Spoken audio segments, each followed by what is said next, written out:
A brief history of colored gemstone faceting. I'm Justin K Prim. I'm an American gem cutter working in Bangkok at a new school called the Institute of Gems Trading. So I've been kind of going around and trying to find all the different strands of this story of gemstone cutting. The idea of the gem cutting trade starts to get defined. And so the way we define things is by giving them a name. So lapidary, or in French, lapidaire. We've got this great image here from Henry Arnott, who was one of the most learned and well-known medical astrologers of his time. This is probably the second most interesting thing of the story.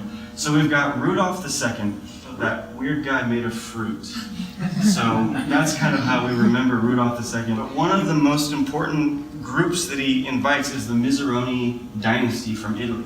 So these are very famous gem cutters and carvers of the time, Buetis debuts. But the great thing he did, and this is the first time anyone's done this, he drew a picture of the machine that they're using to cut the stones. We're seeing emerald cuts, more table cuts, but still we haven't got very far into the idea of light. One of these cutting machines, this is in the museum in Turnoff, and we're breezing through history here. We've gone through hundreds of years, and so this is another milestone. And suddenly, between 1821 and 1850, we have somewhat of a radical new device. It's basically a conical shaped piece of wood with a bunch of holes in it.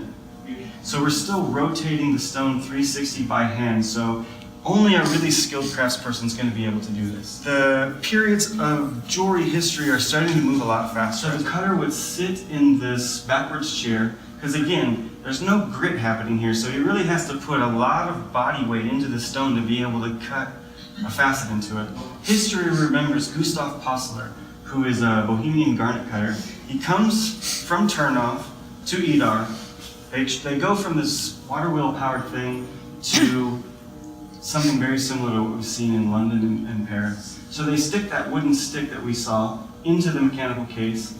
They can cut 8 facets this way in about 8 seconds. So they just flip, and that's 8 facets cut. In the 1880s, this machine was exported to Thailand, later exported to Brazil. We see this machine all over the world. In Israel, they use the same machine. This is one of the main machines that we see in the world today.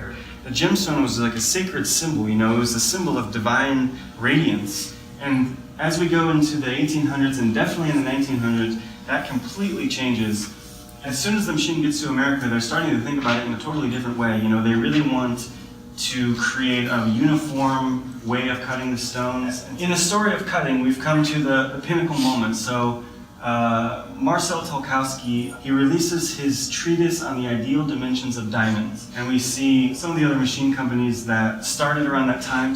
Where can it go from here? You know, we've seen all this technology, we've seen the philosophy change. So for where we're at, Institute of Gems Trading, what we're thinking, we really want to bring cutting back to the romance. You know, we really want to take this story that I just told and make people remember that cutting is not just something that happens in a workshop or a factory. Cutting is an art, just like painting, just like any other kind of art that we remember from the Renaissance, from, you know, that we go to visit in museums. So we really want to start to train the new generation of cutters with this thought. We really want to bring the art along with just the pure, simple cutting technique.